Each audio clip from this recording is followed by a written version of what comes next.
The whirring was the first thing I registered, a high-pitched whine that shouldn't have been emanating from my otherwise perfectly ordinary Tuesday morning. Then came the screech, like a banshee discovering a tax audit. My eyes snapped open, and I found myself sprawled halfway off the porch swing, a rogue throw pillow attempting to smother me. "What in the actual beige is going on?" I mumbled, spitting out a stray piece of wicker. "She's got him!" Grandpa Frank's voice, usually a low rumble like distant thunder, was surprisingly high-pitched, laced with a genuine alarm I hadn't heard since he mistook the Roomba for a communist spy. I scrambled to my feet, still half-dreaming. The scene unfolding on my perfectly manicured, Grandpa's perfectly manicured lawn was less Norman Rockwell and more Hieronymus Bosch, with a pastel palette. Brenda, the self-proclaimed queen bee of our suburban cul-de-sac and president of the Harmony Creek Estates Homeowners Association, may its bylaws burn in the fiery depths of HOA Hellville, was power-walking down the sidewalk with two hefty black rectangles clutched to her chest like the Stanley Cups of suburban tyranny. "Brenda!" I yelled, my voice still thick with sleep and disbelief. "What the hell are you doing with Grandpa's batteries?" Brenda didn't even deign to look my way. Her visor, perched precariously on her helmet of perfectly coiffed blonde hair, glinted in the morning sun. Her pristine white sneakers pounded the pavement with the righteous fury of 1,000 Karens scorned. "Non-compliant items. Public Sightline Section 14, Subparagraph B," she shrieked over her shoulder, her voice echoing through the eerily silent neighborhood. It was always silent before Brenda's reign of terror began her daily rounds, a tranquility shattered only by the distant drone of leaf blowers and the suppressed sobs of residents forced to repaint their mailboxes in approved shades of off-white. Grandpa Frank, bless his cantankerous heart, was now halfway out of his ancient recliner, a feat that usually required the combined effort of myself and a hydraulic lift. His face was a mask of bewildered fury. "She stole my legs, Leo! The Beige Brigade stole my damn legs!" And then, as if summoned by the sheer absurdity of the situation, a large, boxy white van with the unmistakable logo of the Department of Veterans Affairs emblazoned on its side turned onto our street. It moved with the solemn inevitability of a glacier calving, its destination our very curb. My internal monologue, usually a witty stream of pop culture references and sarcastic observations, went into full-blown code red. Oh my God. This is actually happening?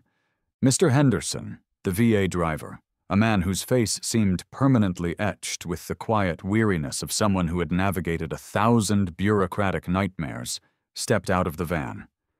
He adjusted his glasses and consulted his clipboard. "Frank Richards?" he asked, his voice calm despite the unfolding suburban drama. 11:30 transport to the VA Medical Center? "That's us!" I yelped, gesturing wildly at Grandpa Frank, who was now leaning precariously on his walker, looking like a disgruntled pirate who'd just lost his peg leg. "We're just having a slight power outage situation." Mr. Henderson's gaze drifted from Grandpa to the empty porch where the wheelchair usually sat, then to the retreating figure of Brenda clutching the batteries like precious jewels. He raised a single, eloquent eyebrow. "Power outage." The mobile power units," I stammered, my brain scrambling for a plausible explanation that didn't involve a neighborhood watch vigilante with a vendetta against visible technology. "They've temporarily relocated themselves." Grandpa Frank, never one for subtlety, cut to the chase. "That battle axe in the polyester pants stole 'em, Henderson. Said my chair was parked too close to the damn sidewalk." Mr. Henderson nodded slowly, a flicker of understanding, or perhaps just resignation, in his eyes. "Ah, an HOA matter. Right. Well, my manifest has me departing at 11:40 sharp, folks. The Department of Veterans Affairs operates on a rather precise schedule. He glanced at his watch. 11:13. 27 minutes until liftoff, and our spaceship was grounded due to a battery heist orchestrated by the neighborhood's answer to Dolores Umbridge. This was going to be a long Tuesday.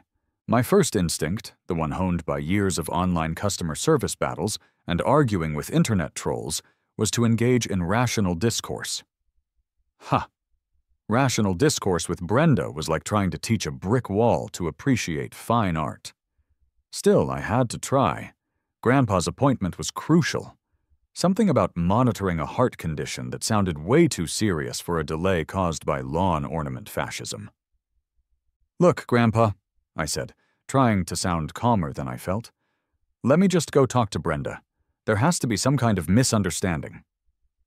Frank snorted, a sound like a badger caught in a trash can. "Misunderstanding? Leo, that woman thinks a slightly askew Christmas wreath is grounds for a federal investigation." Mr. Henderson leaned against his gleaming white van, arms crossed, radiating an aura of patient, professional detachment. He was like a Swiss clock, precise, unyielding, and completely unsympathetic to suburban squabbles. I marched down the sidewalk towards Brenda's beige fortress. Her house was a testament to the power of conformity, a sterile monument to lawn care and window cleanliness. Not a single rebellious dandelion dared to poke its yellow head through the emerald carpet of her lawn. It was the kind of house that probably smelled of lemon-scented disinfectant and unspoken resentment. I rang the doorbell, the chime sounding overly polite for the impending confrontation.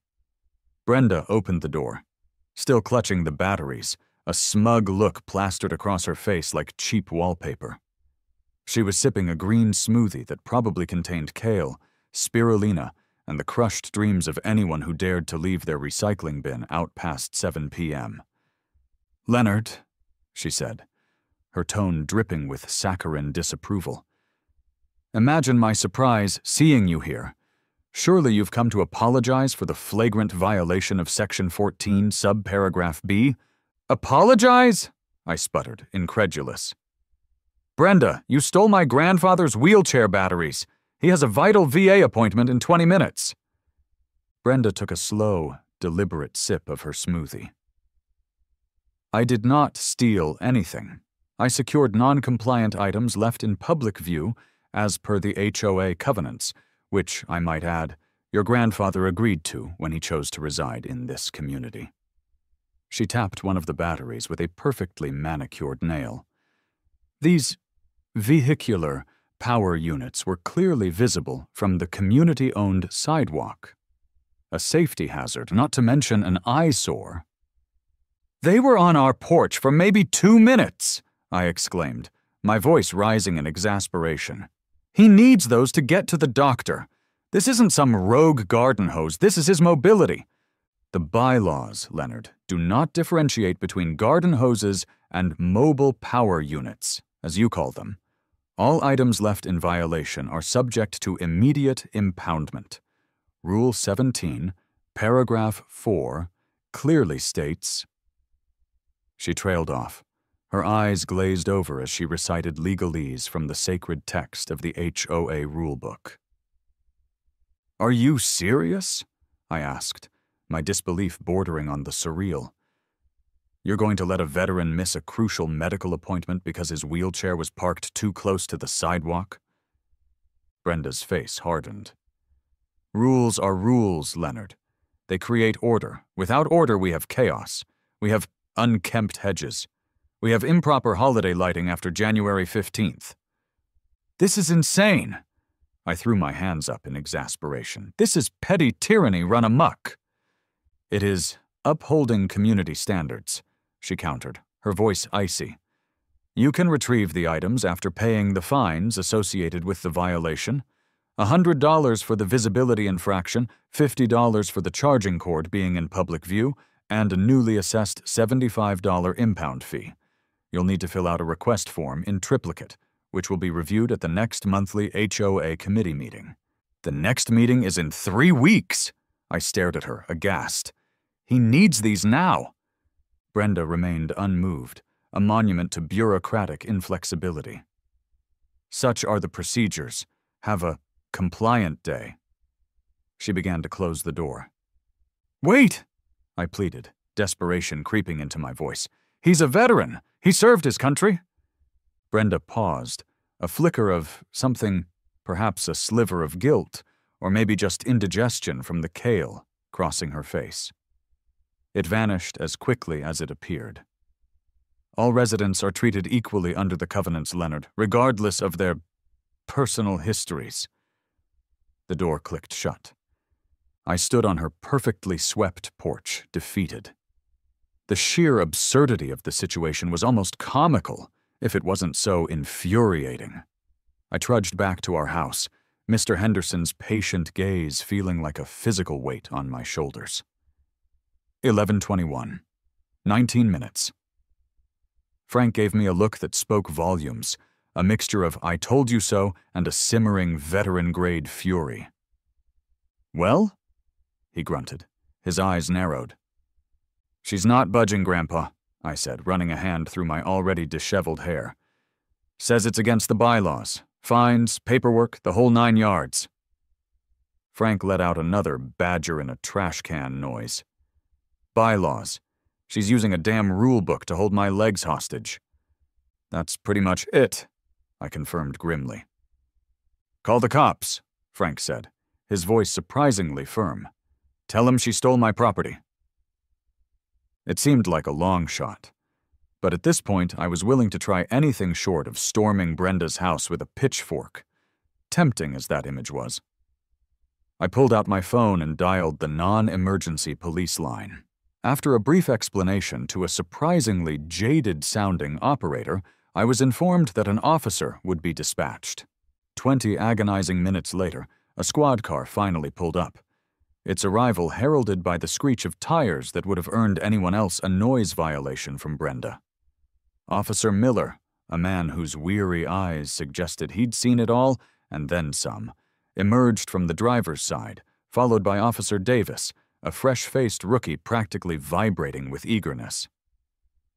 "So," Officer Miller said, his gaze sweeping over our bewildered faces, the VA van idling patiently on the curb, and the looming presence of Brenda's house.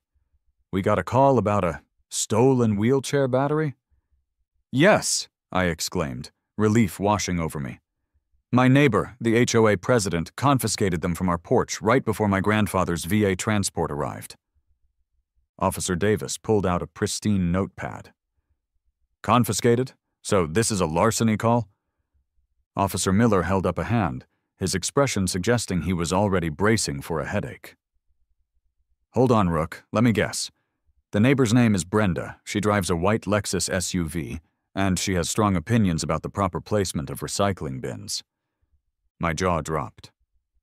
You know her?"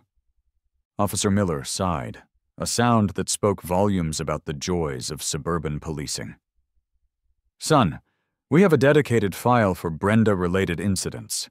Last month it was a dispute over the acceptable shade of beige for a birdhouse. Did she impound these batteries or steal them?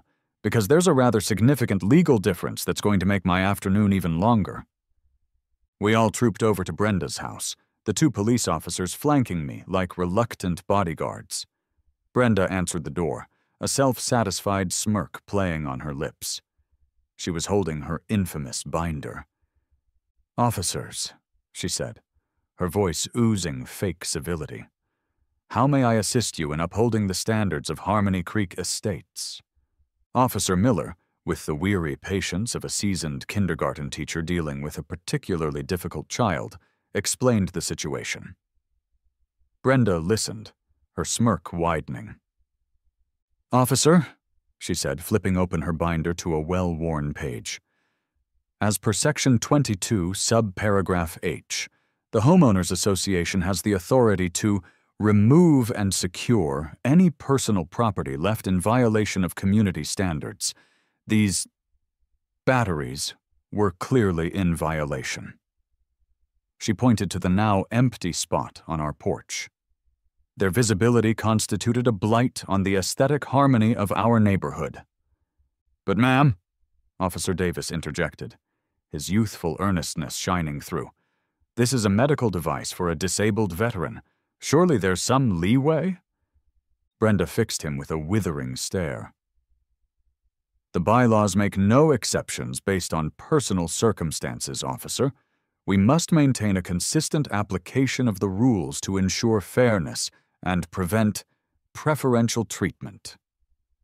Officer Miller sighed again, a deeper, more world-weary sound this time. "Ma'am, are you aware that this gentleman has a scheduled medical transport that he is now likely to miss due to this impoundment?" "That is regrettable," Brenda said, her tone perfectly devoid of regret. "However, Mr. Richards is welcome to retrieve his property upon payment of the fines and completion of the necessary paperwork. The process is clearly outlined in Appendix C." "So you're saying you're holding his medical equipment hostage over a parking violation?" I asked, my voice laced with disbelief and rising anger. "I am upholding the covenants to which Mr. Richards agreed," Brenda stated firmly. "This is a civil matter, Leonard. The police have no jurisdiction over HOA regulations." Officer Miller ran a hand over his face. "Technically, she's got a point, son. It's a contractual agreement you signed when you moved in. We can't exactly arrest her for enforcing the HOA rules, no matter how ridiculous they seem." Officer Davis looked like he wanted to argue, but Officer Miller gave him a subtle shake of his head. "Look, ma'am," Miller said to Brenda, his voice flat. "While I personally think this is a colossal waste of everyone's time, and frankly, a pretty low thing to do, it doesn't appear to be a criminal offense. Mr. Richards, your recourse here would be through civil channels. You could sue the HOA. Sue the HOA. Great. Just what I wanted to add to my Tuesday to-do list." The police officers left, Officer Miller offering me a sympathetic shrug that said, "I'd rather deal with a meth lab than another HOA dispute." Officer Davis looked genuinely frustrated, but followed his partner back to the squad car. I looked at my watch. 11:29. 11 minutes. Mr. Henderson was now standing beside his van, his hand resting on the door handle. His expression was the epitome of professional patience masking profound resignation. "Well," Grandpa Frank said from the doorway, his voice tight with suppressed fury, "looks like we're walking to the damn VA." Just when my hope had dwindled to the size of Brenda's shriveled heart, a beat-up Ford pickup truck, its paint faded and bearing the slightly crooked logo of G&D Home Improvements, rumbled down the street. It was Gus and Dale, the contractors we'd hired weeks ago to replace the ancient, rotting wooden ramp with a shiny new HOA-approved aluminum one. Gus, a whirlwind of plaid shirt and infectious, slightly manic energy, hopped out of the truck. "Leo, hey there! Ready to get this ramp situation ramped up, huh?" Dale, a large, silent man with the physique of a refrigerator and eyes that seemed to observe everything without judgment, followed him out, offering a curt nod.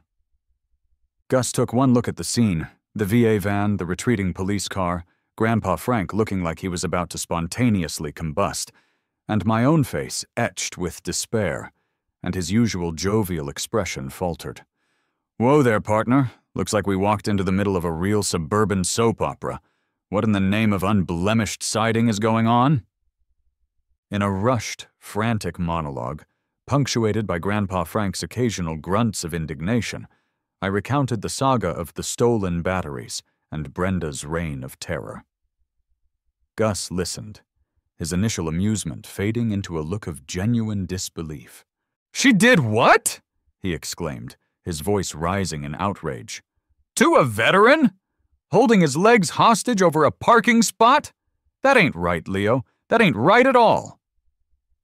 Dale, meanwhile, had turned his gaze towards Brenda's house, his usually impassive face now bearing a hint of something calculating.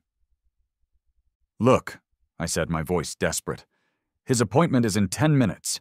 If he misses it, who knows when they can reschedule. It's really important." Gus scratched his head, his eyes scanning the scene. He looked at the immobile wheelchair, then at Grandpa Frank, then at the assortment of tools in the back of his truck. A slow, mischievous grin spread across his face. A civil matter, huh? The cops can't do nothing. That's what they said, I confirmed, a tiny spark of hope flickering within me. Well, Gus said, his grin widening, I ain't a cop. And last I checked, demolition ain't exactly illegal, especially when there's a permit involved. He clapped his hands together. Dale, grab the Sawzall. Leo, tell your grandpa to enjoy the show. It's about to get compliant. Mr. Henderson checked his watch again. 11:32, 8 minutes. The gears in Gus's surprisingly devious brain were clearly turning. Maybe, just maybe, we had a chance. Okay, Gus said, huddling us together in a conspiratorial circle on the lawn. We gotta work fast. We can't exactly break into Fort Beige over there. But we need a distraction. Something loud, something messy, something perfectly within the bounds of the work order. You mean the ramp? I asked, catching on. Exactly, Gus exclaimed, snapping his fingers. We're here to do a job, right? Demolition first. Dale here can make that old wood scream like a banshee with his trusty Sawzall. Aim for maximum decibels right under Brenda's prize-winning picture window. Dale, without a word, lumbered over to the back of the truck and hefted the aforementioned power tool. Its menacing teeth gleamed in the sunlight. Phase 2, Gus continued, his eyes twinkling with mischief. The accidental landscaping incident. I'll just happen to trip while carrying a particularly large and unwieldy piece of that old ramp. It'll go flying, right into her immaculate flower bed. Instant kerfuffle. And while she's distracted? I prompted, my heart starting to beat a little faster. That's where you come in, Leo, my friend, Gus said, giving me a conspiratorial wink. While Brenda's out here channeling her inner Medusa over a few trampled tulips, you slip around the back. The target, the garage. That's where a control freak like her would stash her ill-gotten gains. Just as we were finalizing our ridiculously elaborate plan, Mrs. Higgins, the sweet-looking octogenarian from across the street, power-walked past our house. She looked like she was on her way to a garden club meeting, her floral dress and sun hat perfectly innocent. As she passed me, she accidentally dropped her lace handkerchief.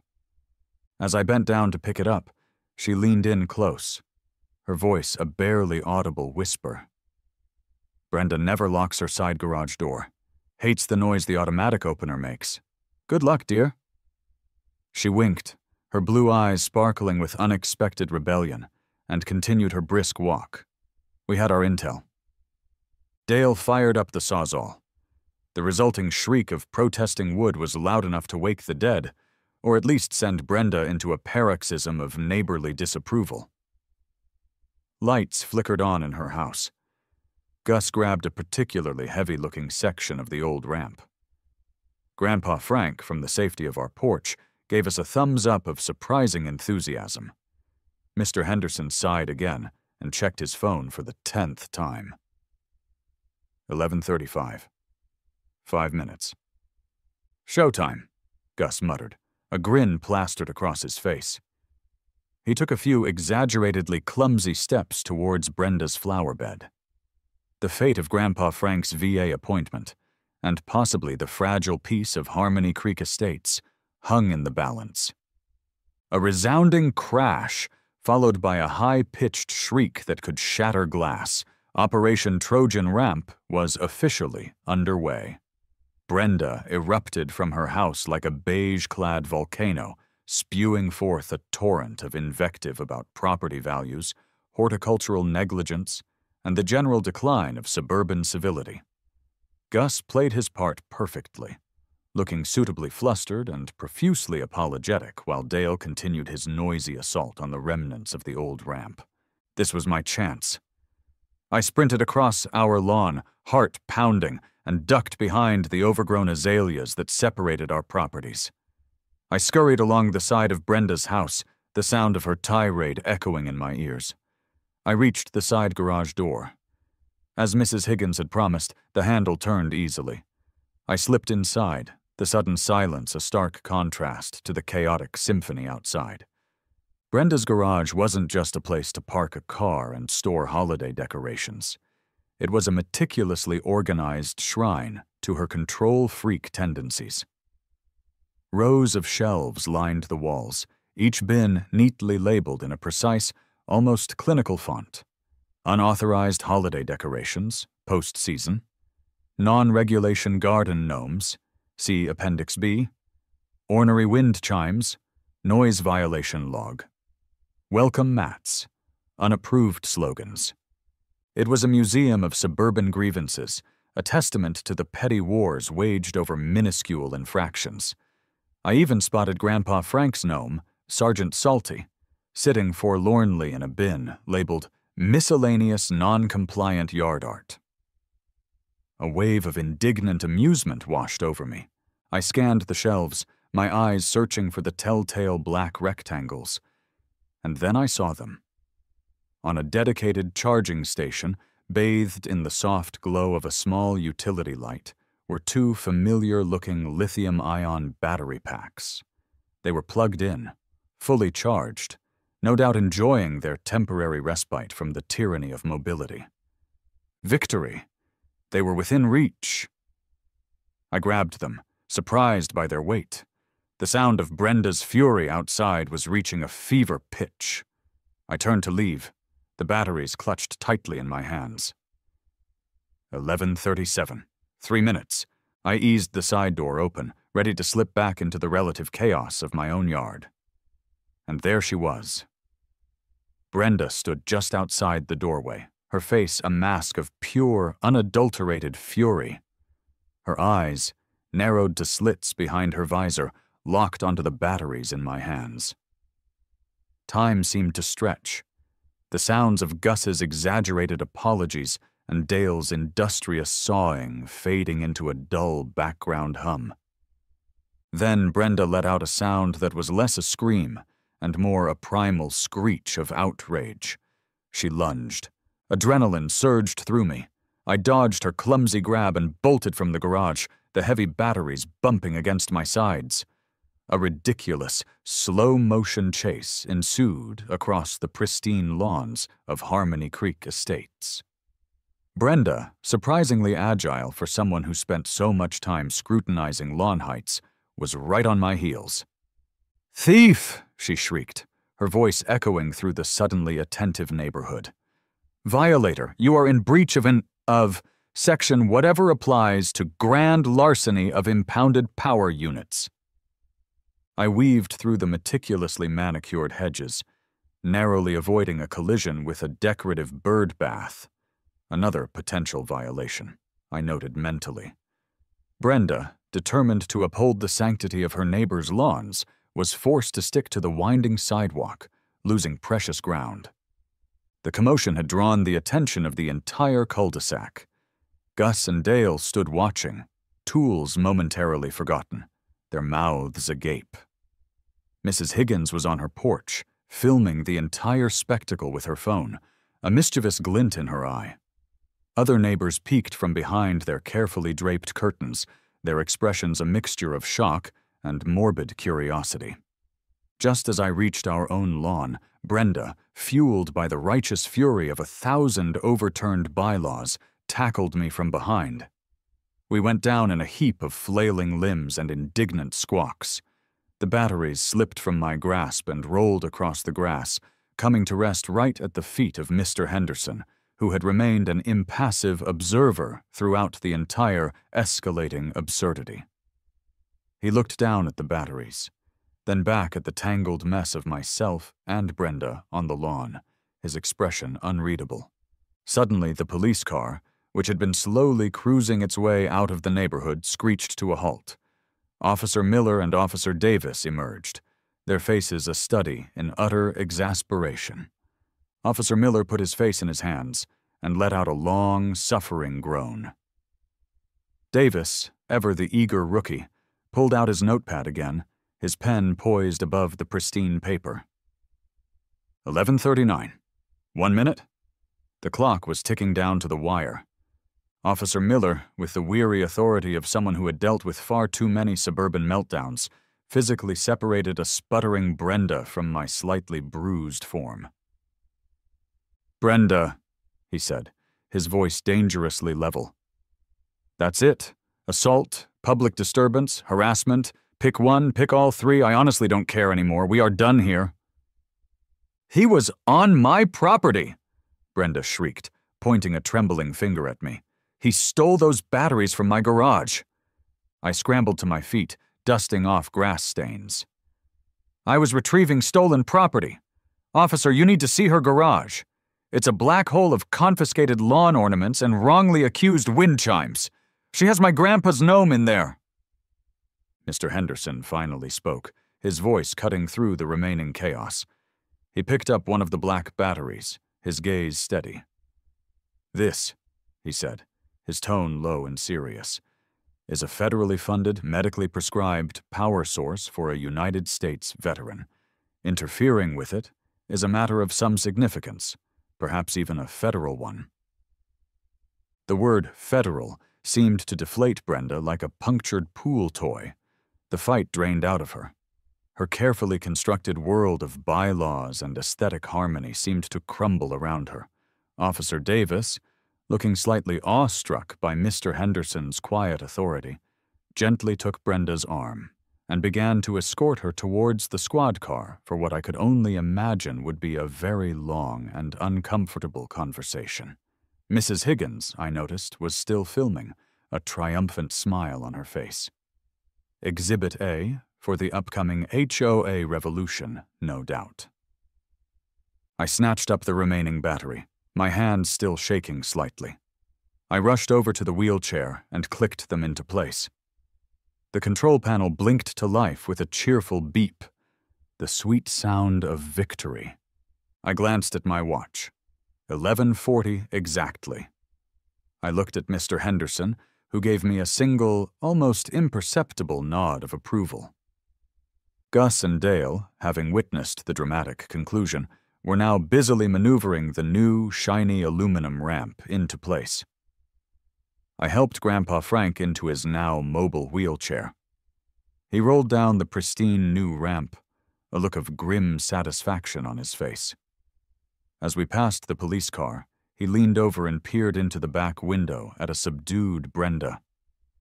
"My gnome's name is Sergeant Salty," he said, his voice surprisingly clear. "He likes the sun."